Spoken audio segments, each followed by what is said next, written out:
그래서 이런 뇌졸중 같은 병에 노출되는 그런 일들이 많아지고 있다는 거죠. 근데 여러분, 오늘 이 말씀에 보시면 예수님이 가버나움에 들어가셨다는 소식이 소문이 퍼지면서 수많은 사람들이 예수께로 쇄도해 왔습니다. 예수의 말씀도 듣고 예수께서 행하시는 기적도 보기를 원했죠. 그런데 그 와중에 어떤 누구도 있죠? 이 중풍병자도 있는 거예요. 근데 이 중풍병자는 혼자서 거동을 할 수가 없어요. 때마침 그 주변에 있는 네 사람이 이 사람의 병상을 가지고서 이 사람을 실어서 예수께로 있는 곳으로 왔어요. 긴 병에 장수가 없거든요. 긴 병에 효자도 없고. 근데 이분은 그런 거 보면, 이런 모습들을 보면 인심은 잃지 않았겠다 이런 생각이 들죠. 근데 중요한 건 뭡니까? 이렇게 해서 좋은 동기를 가지고 출발했지만 문제는 뭐죠? 예수님 있는 곳에 가보니 이미 그 자리는 만원이 됐어요. 그리고 더 이상 들어갈 수 있는 틈이 없는 겁니다. 우리가 좋은 의도, 좋은 동기를 가지고 무슨 일을 했지만 진입장벽에 걸리는 일들이 한두 가지가 아니거든요. 그래서 원망하는 거죠. 왜 너희들은 이렇게 어려운 이웃이 있는데도 불구하고 길을 좀 못 터주냐. 너희들 참 야박한 놈들이다. 이렇게 속으로 원망하고 탓하는 사람들이 있죠. 그리고 이미 진을 치고 있는 선발주자들은 뭐라고 얘기해요? 야, 우리라고 해서 그냥 온 줄 아냐? 우리도 예수님 소문 듣고 부지런히 다림질쳐서 여기 왔어. 너희들도 좀 노력하지. 너희들도 좀 그렇게 해보지. 왜 남 탓을 하냐? 너희들이 늦게 와놓고. 이렇게 하는 거죠. 무슨 얘기하는 것 같아요? 지금 이 얘기가. 교회 안에 있지만, 예수님 만나고 있지만요, 뭐예요? 내 형편과 내 처지를 중심으로 해서 해석하는 거예요. 그게 좌와 우의 딜레마입니다. 좌는 보면서 그래요. 왜 이게 구조적으로 이거 좀 터주지 않냐? 예수님 이렇게 이 사람들이 이렇게 많이 모여 있는데, 아니 뒤에 이렇게 중풍 걸려서 못 오는 사람이 있는데, 아니 그러면 이거를 좀 체계적으로 이렇게 미리미리 배려를 해놔야 되지 않겠습니까? 좌쪽에 있는 사람들 그렇게 주장하는 거죠. 사회 구조를 바꿔라 이렇게 주장하는 거죠. 우편에 있는 사람들은 뭐라 그러죠? 아니야, 그거 남 탓하지 마. 너희들은 손 안 대고 코 풀려고 그러는구나. 너희들이 늦게 왔으면 늦게 온 대로 차례를 기다려라. 그게 정의야. 왜 남 탓을 하면서 남을 원망하냐? 너희들이 늦었으면 늦은 거지. 이렇게 말하는 거죠. 선발주자와 후발주자들이 늘 다투면서 그러면서 싸워왔어요. 예수님은 그런 부분에서 명확하게 알고 계셨지만, 그럼에도 불구하고 그들이 좌와 우의 어떤 것에 휩쓸리는 것, 그런 무엇을 조장하시거나 그런 무엇을 은근히 부추기시거나 이러지 않으셨어요. 늦게 온 이 사람들이 막혔습니다. 어떻게 했죠? 말씀을 한번 읽겠습니다.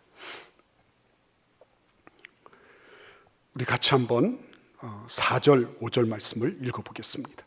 무리들 때문에 예수께 데려갈 수 없으므로 그 계신 곳의 지붕을 뜯어 구멍을 내고 중풍병자가 누운 상을 달아내리니 예수께서 그들의 믿음을 보시고 중풍병자에게 이르시되 작은 자야 내 죄 사함을 받았느니라 하시니라.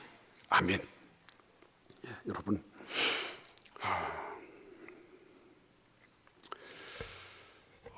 이 사람들이요 참 놀라운 사람들이라고 생각되지 않습니까?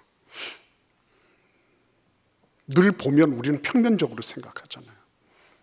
야, 여기 사람들이 문 바깥에까지 다 꽉 차서 어떤 사람은 까치발을 하고 예수님 말씀 들으려고 이러고 있는 형국인데, 근데 야, 우리가 못 들어가는구나. 인생은 그런 거야. 이 인해 장벽, 예수께로 나가는 길도 이렇게 험하구나. 그리고 주저앉을 수도 있겠죠. 안 그러면 대판하면서 야! 길 비켜라. 그러면서 막 어떻게 해볼 수도 있었겠죠. 다 그렇지 않았습니다. 그들은 제3의 길을 택했습니다. 그리고 예수님이 계신 그 방의 위쪽에 있는 지붕으로 올라가서 그 중풍병자의 침상을 내리기로 결단을 했습니다. 이거는 참 놀라운 일이죠. 이걸 통해서 하나님 우리에게 뭘 보여주시려고 하시는 건가요? 예수께로 나가는 길은 열려 있다는 거죠. 예수께로 나가는 길은. 우리가 다 피곤하고 힘들어요. 이런저런 많은 아픔이 있는 사람들이고요. 우리가 어떤 일들을 딱 해서 뭔가가 싹 시원하게 이렇게 뚫어지는 이런 일들은 그닥 많지 않아요. 늘 우리는 장벽에 막히고요. 그것 때문에 가슴 아리를 하고요. 그것 때문에 갈등하고 대립해요. 그런데 여러분 중요한 건 뭐죠? 예수께로 나아가는 길은 열려 있는 거예요. 예수께로 나아가는 길은. 그러니까 여러분 성경을 가만히 한번 읽어보시고 묵상을 해보십시오. 예수께로 나가는 길. 아니 물 위에 예수님께서 물 위로 이렇게 걸어오시는데 예수께로 나가려고 베드로가 작정을 했습니다. 예수님 손 들고 예수님 저도 한번 예수님께로 나가기를 바랍니다. 예수께서 와라 그러셨어요. 어떻게 됐죠? 베드로가 물 위를 걸었잖아요. 이 사람이 제정신이 들면서부터 빠져들기 시작한 거죠. 내가 지금 뭐 하고 있지? 이러다가 빠진 거예요. 그죠? 바디메오는 어떻게 했어요? 바디메오도 그 사람을 누가 거들떠 봤습니까? 아무도 거들떠 보지 않았어요. 근데 이 사람이 뭘 할 수 있었습니까? 시각은 보이지를 않고 들리는 거는 들릴 수 있어요. 들어요. 그리고 말은 할 수 있어요. 이거 안 되는 거 말고 되는 거 가지고 예수님께 고래고래 고함을 질렀잖아요. 어떤 그 노래방의 그 이름이 고래고래라고 이렇게 이름을 지었다 그러더라고요. 고래고래. 근데 거기에서 고래고래 고함을 지르면 100점이 나온대요. 그게 사실인지 아닌지. 근데 여러분 바디메오가 정말 100점짜리 고래고래 고함을 질렀는데 예수께서 어떻게 하세요? 그 음성을 들으시고 멈춰 쓰시잖아요. 다른 사람들 다 제지하는데 야 임마 예수님 너 같은 거 보시겠냐? 입 다물어라. 이렇게 하는데 바디메오는 굴하지 않고 고래고래 고함 질렀잖아요. 그리고 예수님을 만나잖아요. 예수께 나아가는 길이요. 그게 꼭 무슨 뭐 이렇게 막 가운을 입고 뭐 어떻게 하고 이게 아니더라는 거예요. 있는 처지에서 가능하더라는 거예요. 있는 처지에서. 나 같은 걸 누가 보겠냐? 그게 아니라 예수께 나아가는 길은 그 사람이 어떤 모습이든지 간에 예수께로 작정하면 길이 열리더라는 거예요. 여러분 한번 생각해 보세요. 회당에서 한편 손마른 사람 만났잖아요. 그 사람은 사람들이 기피하는 기피 대상이었죠. 근데 어떻게 했어요? 예수님께 나와서 예수님 나를 불쌍히 여기시고 그래서 나를 고쳐주실 수가 있습니다. 믿음을 딱 표명했을 때 어떻게 했어요? 예수님 그 받아주시잖아요. 나병 환자도 받아주시잖아요. 예수님. 예수께로 나아가려고 작정하고 예수께로 나아가면 거기에는 길이 열리더라고요. 예수께로 나아가기로 작정하면요. 그게 어느 길이든지 간에 열리도록 돼 있어요. 왜? 예수님이 길이시니까. 예수님이 길이시기 때문에요. 예수께로 나아가기로 작정하면 그러면 열려요. 그러니까 이 사람들은 어디로 가기로 작정했습니까?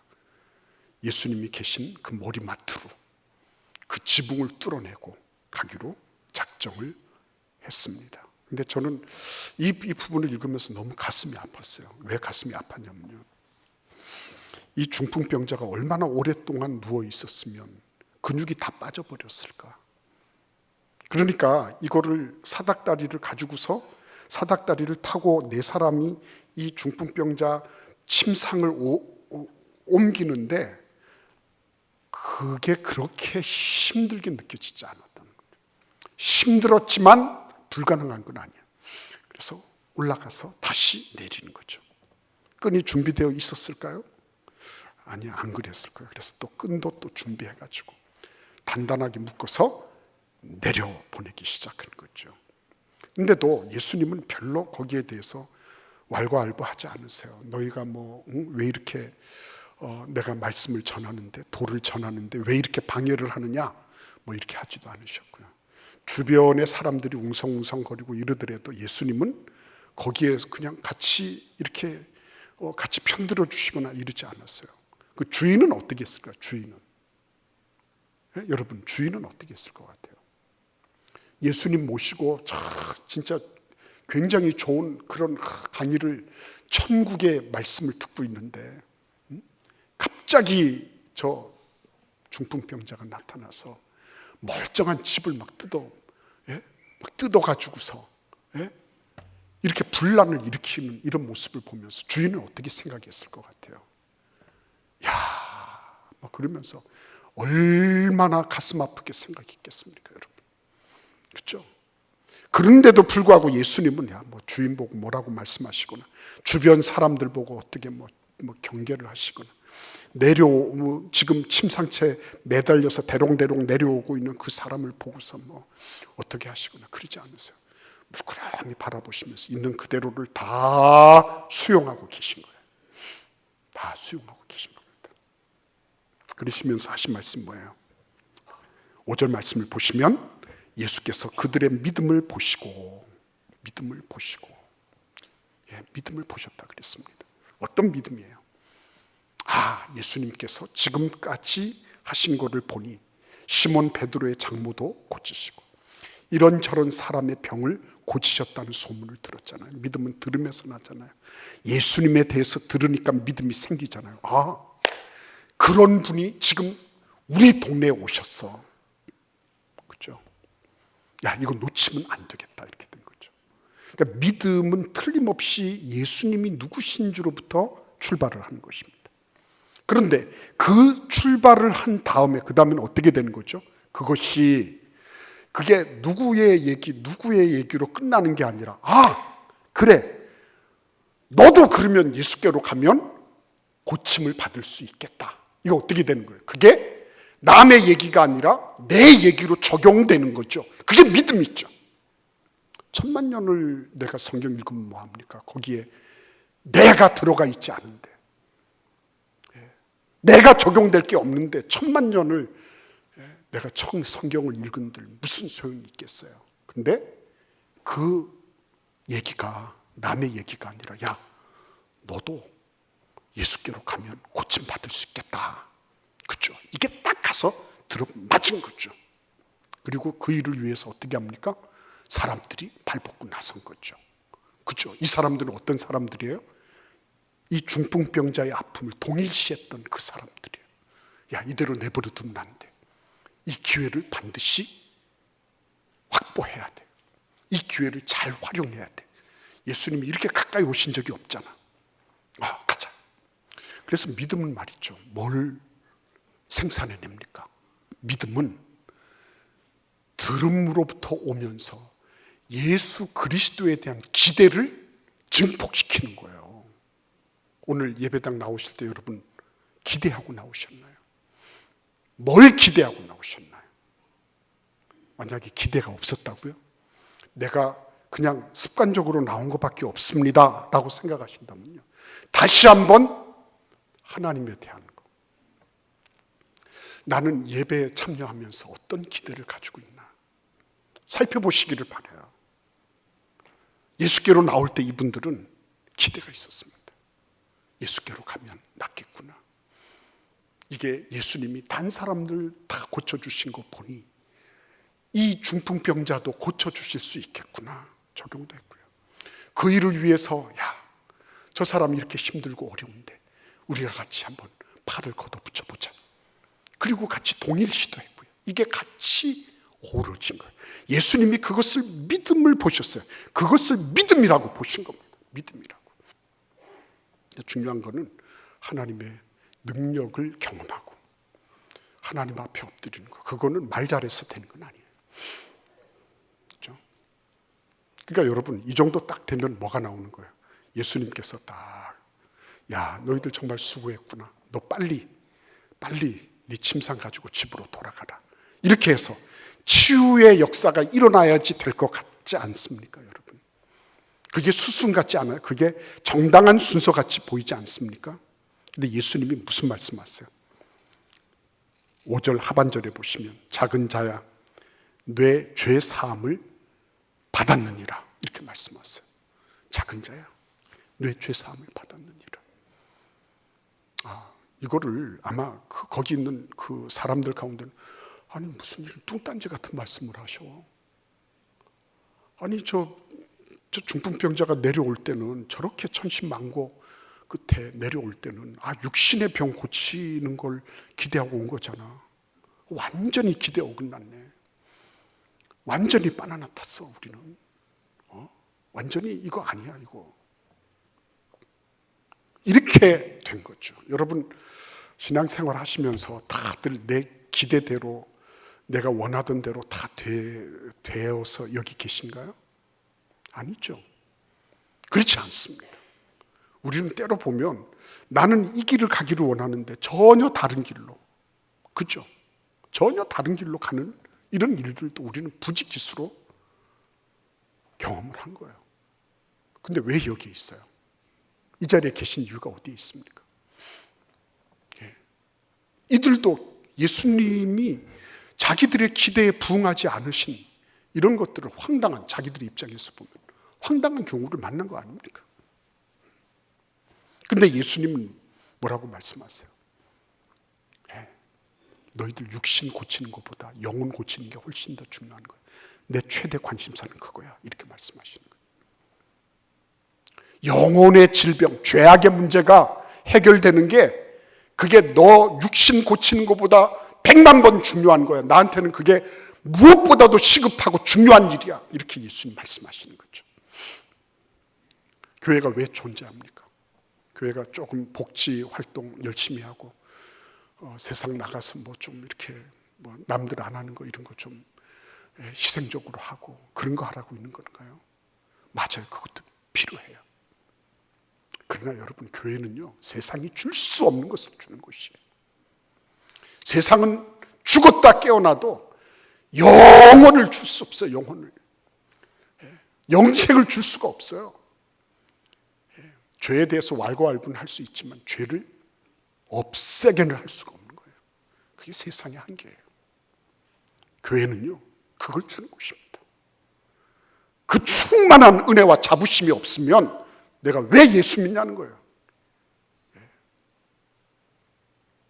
그것도 하나 그 예수께서 나에게 값없이 주신 거 있죠. 이 죄의 문제는 보통 심각한 게 아니잖아요. 아이들 지난번에도 제가 그런 말씀드렸어요.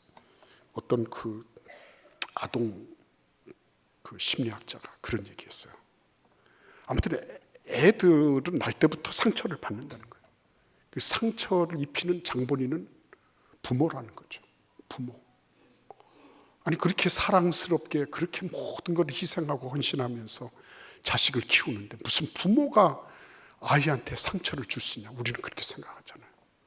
근데 아이들은 워낙에 순진무구한 애들, 깨끗한 크리스탈 유리잔과 같은 그런 애들인데 이 엄마부터 시작을 해서 그 잔을 만지기 시작하고 지문을 남기는 거죠. 아빠 지문 남고요, 할머니 할아버지 지문 남고요. 이래가지고 애가 자라면서 벌써 뭐예요? 그 깨끗하고 순전했던 그 크리스탈 잔이 어느 순간에 이렇게 덕지덕지 이 사람의 지문이 묻어있는 상처로 이렇게 점철되어 있는 그런 것으로 바뀐다는 거죠. 그럼 모르죠 우리는. 내가 저질러 놓은 이런 것들이 어떻게 일파만파로 가서 이게 굴절이 되고 그게 또 다른 죄악들하고 만나가지고 어떻게 변종이 되고 그 변종끼리 또 만나서 또 제3의 어떤 변종이 되는지 우리는 모르는 거죠. 그런데 이 중풍병자와 그 친구들은 60만 나오면 된다. 생각한 거죠. 예수님께서 우리 육신만 고쳐주시면 이제는 우리는 깨끗하고 정갈하게 잘 살 수 있을 거야. 근데 예수님은 그렇게 보지 않으셨죠. 너 죄의 문제가 먼저 해결되지 않으면 다른 거 육신 해봐야 100년 살면 끝나는 거야. 그렇죠? 죄의 문제는 영원히 가는 거거든요. 영원히 가는 거. 죄로부터 자유로운 사람은 없거든요. 그러니까 모든 사람이 죄를 지었는데 그 죄의 문제에 대해서 예수께서 먼저 선제적으로 내 죄 사함을 받았느니라 선언을 해주신 겁니다. 너희들이 지금까지 중풍병 걸려 있으면서 얼마나 속으로 많은 죄를 지었겠니? 손과 발로 짓지는 못해도 생각으로 짓고 의식으로 짓고 이런 게 얼마나 많았겠니? 알고 짓고 모르고 짓고 남들이 지으니 같이 하향 평준화해서 짓고 그리고 자기는 합리화시키면서 죄를 정당화하며 하는 이런 일들을 얼마나 많이 지었겠나. 그런데 예수께서 그 모든 것들을 보시면서 너 이것들 이제부터 깨끗하게 정리된 거야 이렇게 말씀하시는 거죠. 그 영원한 해결책 그러면서도 완전한 해결책을 보여주신 거예요. 그리고는 어떻게 하세요? 너 침상 들고 집으로 가라 그러셨어요. 그거 안 하셔도 되죠. 근데 왜 그렇게 하셨어요? 하나님의 능력을 보여주시기 위해서 그 일을 하시는 거죠. 그럼 뭐 병상체 들고 침상체 들고 안 가더라도요. 이 사람 죄의 사함을 받았어요. 영원한 생명을 얻었어요. 그걸로 됐어요. 그럼에도 불구하고 왜 이렇게 하신 겁니까? 예수님 누구신지 알도록. 여러분 기억하셔야 돼요. 우리에게 기도 응답이 있고 막 그러잖아요. 아멘 할렐루야 하잖아요. 근데 거기에서 우리가 잊어서는 안 되는 게 뭐죠? 이걸 통해서 예수님이 우리를 하나님의 자녀의 권세를 지니고 있는 하나님의 자녀로 그 하나님의 자녀의 그 모든 것들을 누리도록 하고 계시다는 것을 늘 기억해야 돼요. 이거는 이렇게 해서 응답이 되고 이렇게 해서 무엇이 됐구나. 근데 그거를 다시 이렇게 되짚어서 보면 거기 뭐가 있는 거예요? 하나님께서 내 죄를 사하시려고 십자가에서 예수님 죽이시고 부활하셔서 지금도 나를 주재하시고 통제하고 계시는구나. 내 모든 생애는 그분께 달려있는 거구나. 그래서 그분에게 더 집중하게 만드시는 거죠. 그분에게. 신앙생활 하면서 내가 예수 그리스도께 집중하고 있습니다. 예수 그리스도 그분이 어떤 분이신지 내가 점점 더 깊이 알아가고 있습니다. 복이죠. 오늘도 이 자리에 나오신 여러분들 한 분 한 분이요. 예수님의 관심사가 뭘까? 예수님의 관심사. 그 예수님의 관심사에 이끌리는 그런 축복이 있기를 기원합니다. 기도하겠습니다. 고마우신 주님,